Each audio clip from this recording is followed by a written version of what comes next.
Email marketing. The key to success on the web is not just to gain traffic, but also to control that traffic. What does that mean? It means that you need to know how to decide which of your visitors you want to talk to at any time. It means that you need to understand your visitors and to know what they are thinking, what their moods are, and what they're interested in at any given time. And it means you need to know how and when to strike when it comes to selling products or encouraging people to sign up to your mailing list. This is a theme we've seen come up time and again with machine learning and AI, and email marketing is no different. You can do all this by building a mailing list and then segmenting that list. First, let's go over the basics of email marketing again for those that aren't familiar. Email marketing is, of course, the process of marketing via email. In other words, this means you're going to be building a big list, a collection of emails, and you'll do this by asking visitors to your site to share their contact details when they land on your homepage. This, in turn, requires an autoresponder. An autoresponder is a tool that you use to create email forms and then to manage all of the contacts on your list. You can use the form somewhere on your page to let people input their details, and you'll use the autoresponder to actually send all your emails. It should be immediately apparent what the value of this is. Sending all your emails manually using Gmail or another web client is not easy and would likely result in many not getting delivered. You'd have to send lots of different emails for longer lists, and you need to manually manage any requests to subscribe or unsubscribe. An autoresponder manages all of that for you, so you just need to write one email and then click send. The other benefit of an autoresponder is that it can collect data for you and use that information to do a range of different things. For example, an autoresponder can show you the percentage of subscribers who actually open your emails. If your email subject headings aren't successfully encouraging people to read, then you can identify this problem and work on a solution. Suddenly, we're using a data-driven approach and machine learning again. You can then see all the visitors who did read a given message in one place, or choose to see all the ones that didn't. You can see the open rate for different individual visitors, and you organize your list by different factors. That's another handy thing about using an autoresponder. It will allow you to grab more information using the form embedded on your page, and that information can then be used to group your visitors. Want to just message the men? Go for it. Want to just message the people over 30? You can do that too. Or how about having multiple different mailing lists for different brands, or even for different products? All of this can be accomplished using just a single autoresponder. And of course, this kind of control and automation opens up all sorts of possibilities when it comes to AI and machine learning for marketers. Lead warmth and email segmentation. The true power of all this information comes from being able to use that data in order to pick and choose who your messages go to. For instance, you can decide that you want to send an email only to people who fall into particular categories. What we're interested in to begin with is sending emails based on engagement, retention, and lead warmth. A lead is anyone who has shown some kind of interest in buying from you. That means that anyone who has signed up to your mailing list can be considered a lead because they have demonstrated an interest simply by doing this. But at the same time, a lead is also anyone who visits your site or who takes your card.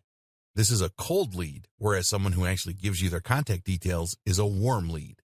Leads get warmer the more interest they show in what you do and what you're selling.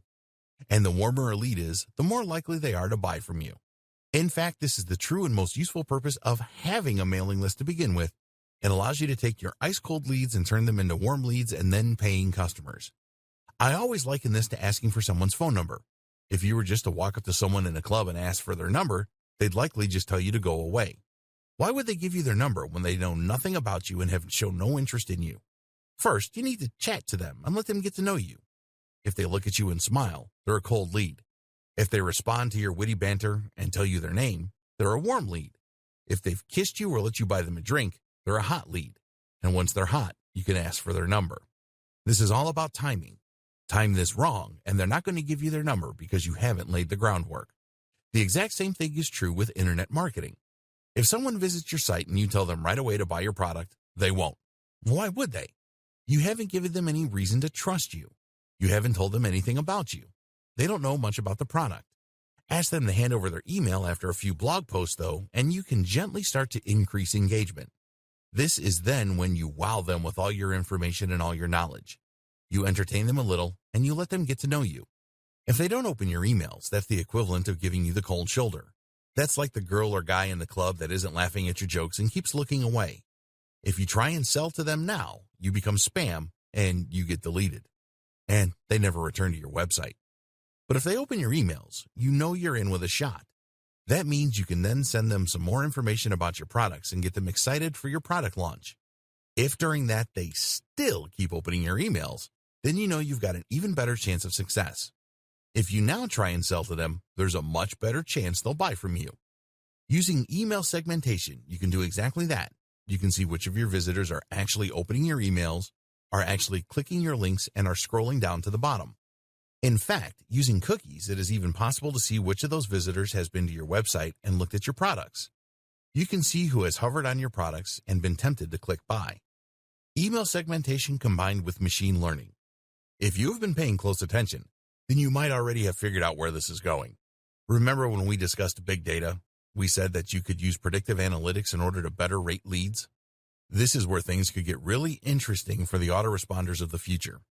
Imagine if your autoresponder not only segmented your audience and looked at the open rates and engagement, but if it could look for trends across huge data sets. In other words, what if your autoresponder recorded every single person who bought from you and assessed what actions they usually took first? This would allow that machine learning algorithm to better spot when a user is behaving like someone ready to buy and to send them a message tailored to encourage that purchase. This could be combined with smart recommendations in order to improve their likelihood of buying even more. This is already being used by some big brands, so it's only a matter of time until more of us get access to this same amount of precision. Tips marketers can follow now. For any of that to work, you also need to make sure that people are signing up to your mailing list in the first place. Again, this will help us to prepare for the AI-powered future. There are a few ways you can encourage this. Firstly, make sure that you show your mailing list wherever you can. At the very least, that should mean that your mailing list is shown at the bottom of your post. At the same time, though, you can also place this in the sidebar so that your list is visible on every page of your site. Another tip is to make sure that you draw attention to it. A mistake a lot of people make is to create their mailing list and then just hope that people see it. Far more effective is to occasionally tell people about it and to explain in your post why it's a good opportunity and why people should be excited to sign up. Here's the thing, though, you should always be honest. The aim of a mailing list is not to grow it as much as you possibly can. Instead, the aim is to grow it as much as you can with only highly targeted visitors. If your visitors have no interest in what you're offering through your list, then you will just frustrate them and effectively be spamming. Developing your AI skills using SQL. If you want to ensure you aren't left behind by developments in AI and machine learning, then it may pay to learn relevant skills that you can use to implement your own strategies. At least by understanding the tools used in AI and machine learning, you will be able to navigate these new horizons and make smarter decisions for your business. One of the key concepts to understand then is SQL. SQL stands for Structured Query Language and is a declarative language that is used to store and retrieve information from a database.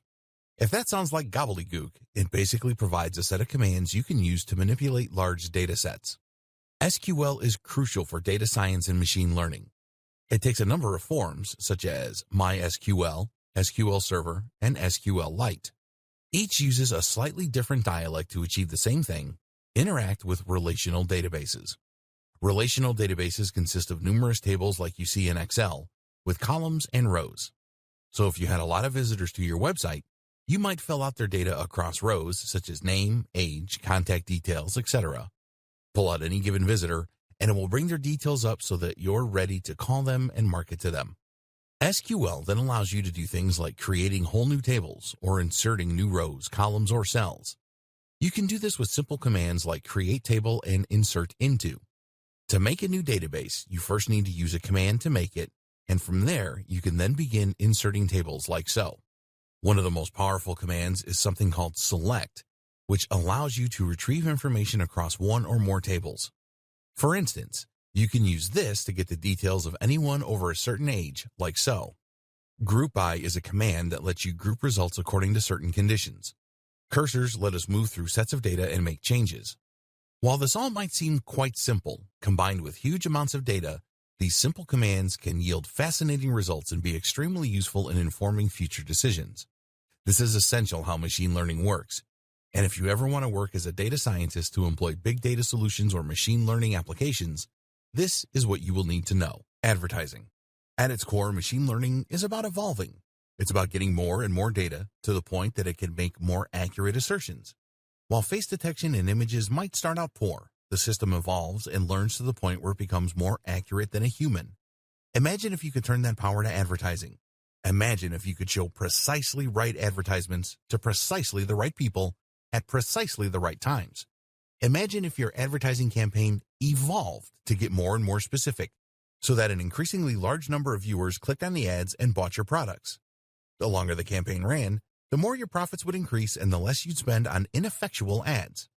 That is precisely how programmatic advertising works, and you can start using it right now. What is programmatic advertising?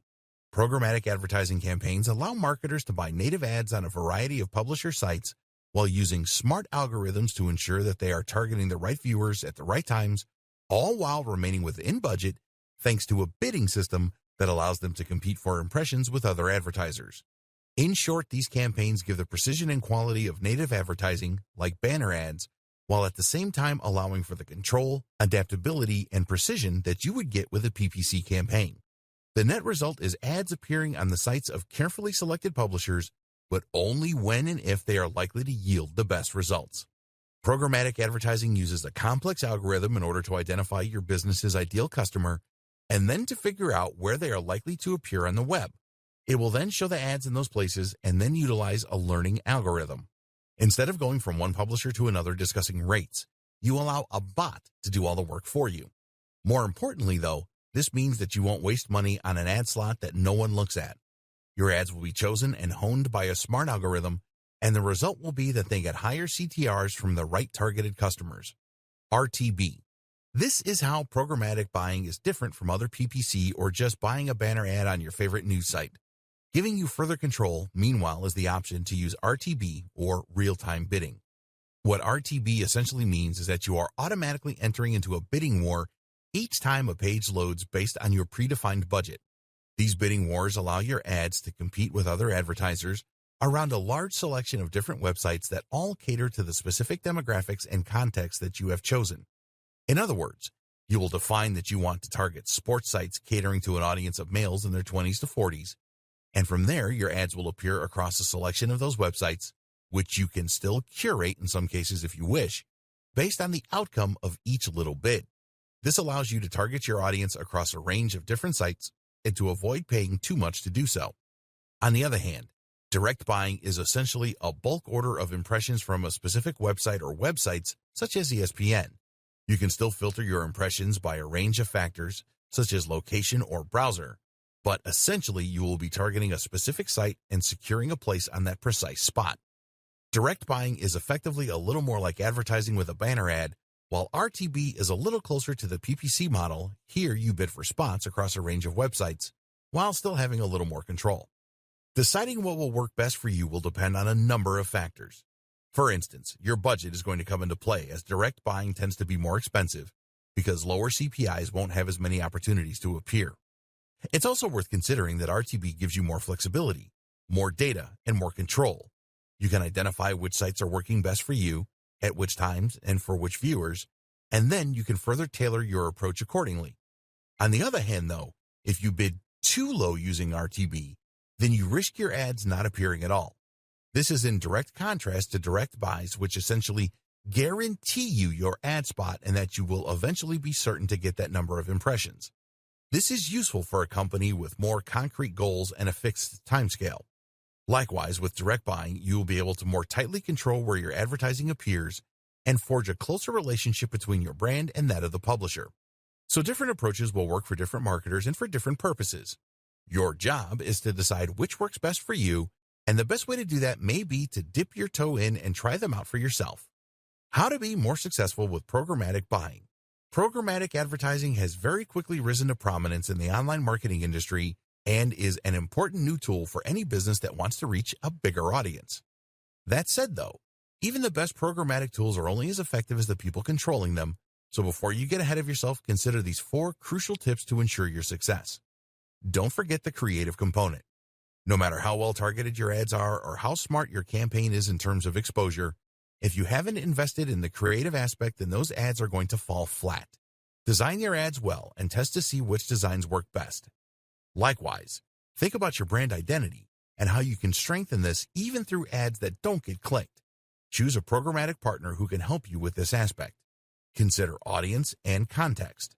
Before choosing which publishers to work with, you need to look at the audience they are attracting as well as the context. The ideal partner will be a site that writes about topics related to yours and targets the precise same demographic you are. In some cases, though, you won't be able to find both, and thus you will need to select publishers that provide the best balance. And don't be tempted to ignore context in these situations, because studies show that the same person is far more likely to click on an ad for golf clubs when they are on a golfing website compared with a news site. More to the point, someone who wants a wedding dress is only going to want that wedding dress during a particular time in their life, and this really demonstrates the importance of context. Be willing to spend to begin with. The beauty of programmatic advertising is that you can directly manage your spending in real time to ensure you get the maximum exposure whatever your budget. However, it is highly recommended that you start out with a higher spending limit than you intend to continue with, as this will enable you to more quickly identify what works and what doesn't. Remember, you want more data, and that means you want more clicks. As you tweak your campaign in response to stats and ROI, you will get closer and closer to the optimum setup, but if you don't spend the money up front, then you won't be able to tell if your campaign is working because you won't win enough bids. Spend a little up front, and you'll save money in the long run once you settle into your groove. Make sure your ads fit in. The downside of any automated advertising campaign is that you can lose that personal touch. The benefits that come from working with a publisher to develop an advertising campaign that matches the tone and appearance of their overall site, and that they will help to promote throughout their content. Unfortunately, native advertising is difficult to scale, which is why so many automatic platforms are popular. To be successful with programmatic advertising, this is something you need to consider. Your ad is targeting the right people, on the right devices in the right context. But is it the right fit for the job? This ad needs to look like a native ad in the same way that a banner ad would. Creating ads that will blend into a number of environments is one way to do this. Another is to choose a tool that allows you to select the brands you want to work with, and then to choose those that are already closely aligned with your own goals and style. How to future-proof your marketing. Over the course of this training, we've examined a large number of different types of AI and machine learning in the context of digital marketing. The objective of all this has been to help you better prepare for the future. You know that you should start collecting as much data as possible right now, that you need to add schema markups to your site, that you should be using LSI, that you could benefit from a chatbot. You even know a little bit about SQL, just in case you ever decide to get involved behind the scenes. But in all likelihood, all of this is going to change a lot more before it enters the scene, and we can't really anticipate just how its impact will be felt. There are huge waves making their way through internet marketing, and the power of AI can't really be understated. Imagine, for instance, what will happen once AI that can write high-quality content becomes commonplace and commercially available. This technology already exists. AI that can write nearly as well as a human. But when it is allowed to cut loose on the web, it could potentially flood the internet with new enough content to double or triple its size in a matter of days. How will we know what's written by a human and what's not? What about when AI can create realistic-looking images? We've already seen the power of deep fakes. How will we know what's real and what's not?